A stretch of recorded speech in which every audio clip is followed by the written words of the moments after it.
ನಮಸ್ಕಾರ ಸ್ನೇಹಿತರೆ, ಇವತ್ತು ಪ್ರತಿಯೊಬ್ಬರ ಬಾಯಲ್ಲೂ ಹಾಗೂ ಪ್ರತಿಯೊಬ್ಬರ ಮನೆಯಲ್ಲೂ ಹಾಗೂ ಕರ್ನಾಟಕದ ಪ್ರತಿಯೊಂದು ಟಿ ವಿ ಚಾನಲ್ಗಳಲ್ಲೂ ಪ್ರಸ್ತುತ ಚರ್ಚೆಗೆ ಗ್ರಾಸವಾಗಿರ್ತಕ್ಕಂತಹ ವಿಷಯ ಏನಪ್ಪ ಅಂತಂದರೆ ರೇಣುಕಾ ಸ್ವಾಮಿಯ ಕೊಲೆ ಪ್ರಕರಣ. ಈ ಪ್ರಕರಣದಲ್ಲಿ ದರ್ಶನ್ ಆರೋಪಿ ಆಗಿದ್ದಾರೆ. ಅವರ ಜೊತೆಯಲ್ಲಿ 17-18 ಸೀಟು ಆರೋಪಿಗಳಾಗಿದ್ದಾರೆ, ಪವಿತ್ರ ಗೌಡ ಸೇರಿಸಿ. ಹಾಗಾಗಿ ಈ ಒಂದು ಕೊಲೆ ವಿಚಾರವಾಗಿ ಚಿತ್ರನಟರು ಹೇಗೆ ಮಾತಾಡ್ತಾರೆ ಅಂತಕ್ಕಂಥದ್ದು ಒಂದು ಸಣ್ಣ ಪರಿಕಲ್ಪನೆ. ಇದರಲ್ಲಿ ಏನಾದರೂ ಸಣ್ಣ ಪುಟ್ಟ ಲೋಪದೋಷಗಳಿದ್ದರೆ ದಯಮಾಡಿ ಕ್ಷಮೆ ಇರಲಿ ಅಂತ ಕೇಳ್ತಾ, ಮೊದಲನೇದಾಗಿ ಎಲ್ಲರೂ ಹಾಗೆ ಮಾತಾಡ್ತಾರೆ, ದರ್ಶನ್ ರೇಣುಕಾ ಸ್ವಾಮಿಯವ್ರನ್ನ ಕೊಲೆ ಮಾಡಿದ್ದಾನೆ ಅಂತ ಎಲ್ಲರೂ ಹೇಳ್ತಾ ಇದ್ದಾರೆ. ನಾನು ನಂಬೋದಕ್ಕೆ ಸಾಧ್ಯ ಇಲ್ಲ. ದರ್ಶನ್ ಹೊರಟಾನೆ ಇರ್ಬೋದು, ಆದರೆ ಒಬ್ಬ ವ್ಯಕ್ತಿಯ ಜೀವ ತೆಗೆವಷ್ಟು ಕ್ರೂರಿಯಲ್ಲ. ನೋಡೋಣ, ಪೊಲೀಸ್ನವರು ತನಿಖೆ ಮಾಡ್ತಾಯಿದ್ದಾರೆ. ಸತ್ಯಾಂಶ ಏನು ಅಂತ ಗೊತ್ತಾಗುತ್ತೆ. ಅದಕ್ಕಿಂತ ಮುಂಚೆ ನಾವೇನು ತೀರ್ಮಾನ ತಗೊಂಡ್ರು ಅದು ತಪ್ಪಾಗುತ್ತೆ. ಇಷ್ಟು ಮಾತ್ರ ನಾನು ಹೇಳ್ಬೋದು. ಇಲ್ಲ, ನನಗಂತೂ ನಂಬೋದಕ್ಕೆ ಸಾಧ್ಯನೇ ಇಲ್ಲ. ದರ್ಶನ್ ಹೇಗೆ ಅಂದರೆ ಸ್ವಲ್ಪ ಹೊರಟಾನೆ ಇರ್ಬೋದು, ಆದರೆ ಒಬ್ಬ ವ್ಯಕ್ತಿ ಜೀವ ತೆಗೆಸ್ ಕ್ರೂರಿಯಲ್ಲ ಸರ್. ನನ್ನ ಮನಸ್ಸು ಹೇಳ್ತಾ ಇದೆ. ಯಾಕೆಂದರೆ ಆ ಹುಡುಗ ತುಂಬ ಕಷ್ಟಕಾಲದಿಂದ ಬೆಳೆದು ಬಂದಂಥ ವ್ಯಕ್ತಿ ಸರ್. ಅವರ ಅಪ್ಪನ ಹೆಸರನ್ನು ಎಲ್ಲೂ ಕೂಡ ಹೇಳಿಲ್ಲ ಸರ್. ಬೆಳಿಬೇಕಾದ್ರೆ ಯಾವತ್ತು ಒಬ್ಬ ವ್ಯಕ್ತಿ ಜೀವ ತೆಗಿತಾನೆ ಅಂತ ಹೇಳಿದ್ರೆ ನನಗಂತೂ ನಂಬೋದಕ್ಕೆ ಸಾಧ್ಯ ಇಲ್ಲ ಸರ್. ಅಕಸ್ಮಾತ್ ಏನಾದರೂ ಕೊಲೆ ಮಾಡಿದರೆ ಶಿಕ್ಷೆ ಆಗಲಿ ಬಿಡಿ ಸರ್. ಕೋರ್ಟು ನ್ಯಾಯದ ಮುಂದೆ ನಾವು ಯಾರೂ ಇಲ್ಲ ಸರ್. ಶಿಕ್ಷೆ ಕೊಡೋದಕ್ಕೆ ನಾವ್ಯಾರು ಸರ್? ಕೋರ್ಟ್ ಇದೆ, ಕಾನೂನಿದೆ, ಕಚೇರಿ ಇದೆ. ಹಾಗೆ ಏನು ಹೇಳೋಕ್ಕಾಗಲ್ಲ ಸರ್. ಎಲ್ಲರಿಗೂ ಕೂಡ ಒಳ್ಳೆಯದಾಗಲಿ ಅಂತ ನಾನು ಕೂಡ ಬಯಸ್ತಾ ಇದ್ದೀನಿ ಸರ್. ರೇಣುಕಾ ಸ್ವಾಮಿಯ ಕುಟುಂಬಕ್ಕೆ, ಅವ್ರ ತಂದೆ ತಾಯಿಗಳಿಗೆ ಒಳ್ಳೆಯದಾಗಲಿ. ಪಾಪ ಅವ್ರಿಗೆ ಕುಟುಂಬಕ್ಕೆ ನ್ಯಾಯ ಸಿಗಬೇಕು ಅಂತ ನಾ ಎಲ್ಲರ ಪರವಾಗಿ ಬೇಡ್ಕೋತಾ ಇದ್ದೀನಿ ಸರ್. ನಮಸ್ಕಾರ ಸರ್. ನೋಡಿ, ಒಬ್ಬ ವ್ಯಕ್ತಿ ಬಗ್ಗೆ ಸುಮ್ಮನೆ ಮಾತಾಡಬಾರ್ದು. ಯಾಕೆಂದರೆ ಈ ಕೋರ್ಟು, ಈ ಕಚೇರಿ ಎಲ್ಲ ಉಂಟು. ಅದ್ರ ಬಗ್ಗೆ ಅಪಪ್ರಚಾರ ಮಾಡೋದು ತಪ್ಪಾಗುತ್ತೆ ಅಂತ ನನಗನ್ಸುತ್ತೆ. ಉಪ್ಪು ತಿಂದವನು ನೀರು ಕುಡಿಲೇಬೇಕು, ತಪ್ಪು ಮಾಡಿದವನಿಗೆ ಶಿಕ್ಷೆ ಆಗಲೇಬೇಕು, ಹಾಗಂತ ನಾನು ಹೇಳೋಕ್ಕಾಗಲ್ಲ. ನೋಡಿ, ಇವತ್ತು ದರ್ಶನು ಒಬ್ಬ ನಟ, ಅವನ ಮನಸ್ಸು ಮೃದು, ಅವನು ಹೊರಟ ಇರ್ಬೋದು, ಆದರೆ ಕೊಲೆ ಮಾಡೋಷ್ಟು ಕ್ರೂರಿಯಲ್ಲ ಅಂತ ನಾನು ಹೇಳ್ತಾ ಇದ್ದೀನಿ. ಆದರೆ ಶಿಕ್ಷೆ ಕೊಡೋಕ್ಕೆ ನಾವು ನೀವು ಯಾರೂ ಅಲ್ಲ. ಆ ಭಗವಂತ ಶಿಕ್ಷೆ ಕೊಡಬೇಕು ಮತ್ತು ಕೋರ್ಟು ಕಾನೂನು ಕೊಡಬೇಕು ಅಂತ ಹೇಳ್ತಾ ಇದ್ದೀನಿ. ಈಗ ಹೆಚ್ಚಿನ ರೀತಿಯಲ್ಲಿ ತನಿಖೆ ಆಗ್ತಾಯಿದೆ. ಸೊ ನಾವೆಲ್ಲ ಏನು ತೀರ್ಮಾನ ತಗೊಳ್ಳೋದಕ್ಕಾಗೋದಿಲ್ಲ.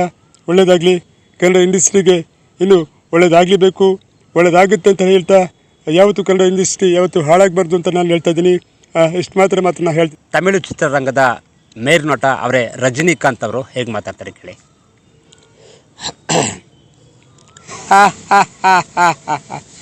ತಮ್ಮಳ ಬರದಲ್ಲೇ ಏನು ನಂಗೆ ನಂಬಿ ಕಟ್ಟಿ ದ್ವೇಷಕರ ಕಟ್ಟಿ ಲೊಂಗಿ ಕಟ್ಟಿ ನಂಬಿಗಾರ ಕಾಬಾಲೆ ಅಪದ ಸೊನ್ನ ಕಟ್ಟಮ್ಮ ಅಪರದಿಂದ ನಿಪ್ಪಾಣೆ பேசுடா காபாலிடா நம்பிக்கிட்ட சொல்லாயிரத்துக்கு இப்போதா சொன்னாலே கபாலாடி இப்போதே ஆப்பிடுது என்ன சொல்லாதா.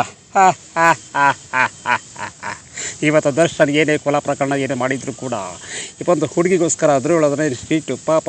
ನೀವು ನೋಡಿದ್ರೆ 600-700 kg ಮನ್ನ ಇದ್ದೀರಿ ನೀವು. ರೇಣುಕಾ ಸ್ವಾಮಿ ಬರೀ 30 kg 40 kg ಇದ್ದಾನೆ. ತಗೊಂಡೋಗಿ ಅಮಾಯಕನ ತಗೊಂಡೋಗಿ ಶೆಡ್ಡಲ್ಲಿ ಹಾಕಿ ರಾಗಡಿಂದ ಹೊಡೆದು ಸ್ಥಳಕ್ಕಿಂತ ಹೊಡೆದು ಅವನಿಗೆ ಹಂಗನ್ನೆಲ್ಲ ನೀವು ಚುಚ್ಚಿ ಕೊಂದು ಎಲ್ಲ ಕೊಲೆ ಮಾಡಿದಲ್ಲ. ನಿಮಗೆ ಮನುಷ್ಯತ್ವ ಇಲ್ವಾ? ನಾನು ಹೇಳ್ತಾ ಇದ್ದೀನಿ, ಕನ್ನಡ ಇಂಡಸ್ಟ್ರಿಯಲ್ಲಿ ದರ್ಶನ್ ಅವರು ದೊಡ್ಡ ಮೇರ್ನೋಟ. ಇವರು ಈ ಥರ ಕೆಲಸ ಮಾಡ್ತಾರೆ ಅಂದರೆ ನಾನು ಯಾವತ್ತೂ ಕೂಡ ನಂಬೋದಕ್ಕೆ ಆಗೋದಿಲ್ಲ. ನೀವು ಸ್ವಲ್ಪ ಜಾಗ್ರತೆ ಆಗಿರಿ. ಕನ್ನಡ ಇಂಡಸ್ಟ್ರಿ ಒಳ್ಳೇದಾಗಬೇಕು, ಬದುಕಬೇಕು ಅಂತಂದರೆ ನೀವೆಲ್ಲರೂ ಕೂಡ ಕೈ ಜೋಡಿಸ್ಬೇಕು. ಆಗಿದ್ರೆ ಅವ್ರಿಗೆ ಸರಿಯಾದ ಶಿಕ್ಷೆ ಆಗಬೇಕು ಅಂತ ನಾನು ಕೇಳ್ತಾ ಇದ್ದೀನಿ.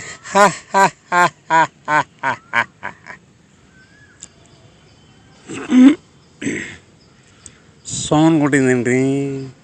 ಅಯ್ಯೋ ರಾಮ, ಇವತ್ತು ರೈತರ ಕಣ್ಣಲ್ಲಿ ರಕ್ತ ಬರ್ತಾ ಇದ್ದೀನಿ. ರೈತನಿಗೆ ಏನಾದರೂ ತೊಂದರೆ ಆದರೆ ಈ ದೇವಿಗಳು ನಿದ್ದೆ ಮಾಡಲ್ಲ. Mind it. ಇವತ್ತು ಕರ್ನಾಟಕದ ಒಬ್ಬ ಮೇರು ನಟ ಅಂದರೆ ಚಿತ್ರರಂಗದಲ್ಲಿ ಅಣ್ಣ ಯಾವುದೋ ಪೆನ್ಡ್ರೈವ್ ಸಿಕ್ಕಿದೆ ಅಂತಣ್ಣ, ಪೆನ್ಡ್ರೈವ್ ಸಿಟಿ ಕೆಸೆಟ್ ಪೆನ್ಡ್ರೈವ್ ಏನು ಸಿಕ್ಕಿದೆ ಅಂತಣ್ಣ. ಏಯ್ ಯಾವನು ಅನ್ಸನ್ಸ್ ಎಲ್ಲ ಕೇಳಿಸ್ಕೊಂಡ್ರಿ, ಒಬ್ಬ ಮಾಜಿ ಪ್ರಧಾನಿ ಹತ್ರ ಯಾವುದೋ ಪೆನ್ಡ್ರೈವು ಸಿಡಿ ಕೆಸೆಟ್ಟು ಎಲ್ಲ ಹೇಳ್ತಾ ಇದ್ದೀನಿ.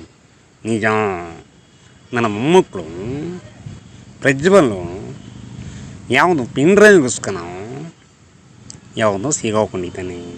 ಅದಕ್ಕೆ ಸರಿಯಾಗಿ ಪೊಲೀಸ್ನವರು ಅಲ್ಲಿ ಜೈಲಾಗಿದ್ದಾರೆ, ಎಲ್ಲನೂ ತನಿಖೆ ಮಾಡ್ತಾಯಿದ್ದಾರೆ. ಹಾಗೆ ನನ್ನ ಇನ್ನೊಬ್ಬ ಮೊಮ್ಮ ಸೂರಜು ಯಾವುದು ಸಲಿಂಗ ಕಾಮಕ್ಕೆ ಸಿಕ್ಕಿ ಅವನು ಕೂಡ ನ್ಯಾಯಾಂಗ ಬಂಧನದಿದ್ದಾನೆ. ಈ ಕಡೆ ಗಂಡಸನ ಬಿಡಲ್ಲ, ಈ ಕಡೆ ಹೆಂಗಸನ ಬಿಡಲ್ಲ ಅಂತಂದಲ್ಲಿ ನಾನು ನನ್ನ ಮೊಮ್ಮಕ್ಕಳಲ್ಲಿ ಸಂಪಾದನೆ ಮಾಡ್ತಾಯಿದ್ರಿ. ಇನ್ನು ದರ್ಶನ ನೀನು ಕೊಲೆ ಅಪರಾಧ ಮಾಡಿದ್ಮೇಲೆ ಅನುಭವಿಸಲೇಬೇಕು. ಉಪ್ಪು ತಿಂದವರು ನೀರು ಕುಡಿಲೇಬೇಕು, ತಪ್ಪು ಮಾಡಿದವರು ಶಿಕ್ಷೆ ಅನುಭವಿಸಲೇಬೇಕು. ಆದ್ದರಿಂದ ರೇಣುಕಮ್ಮ ಸ್ವಾಮಿಯ ಕುಟುಂಬಕ್ಕೆ, ಅವರ ಹೆಂಡತಿಗೆ, ತಂದೆ ತಾಯಿಗಳಿಗೆ ಎಲ್ಲರಿಗೂ ನ್ಯಾಯ ಸಿಗಬೇಕು. ಅದಕ್ಕೆ ಯಾವತ್ತೂ ಕೂಡ ಕಾನೂನಿನ ಮುಂದೆ ಯಾರು ದೊಡ್ಡವರಲ್ಲ. ಕಾನೂನು ಮುಂದೆ ನಾವೆಲ್ಲ ತಲೆಬಾಗಲೇಬೇಕು. ರಾಜ್ಕುಮಾರ್ ಚಿತ್ರ ಐತಿಯಲ್ಲಿ ಅಂಗಡಿ ಸೀನೋಡು, ಬೀಳಿ ಸೀನೋಡು 94 ವರ್ಷ ಹೊರಳೇ ಹೋಗೋದು. ಎಲ್ಲರೂ ನಮಸ್ಕಾರ.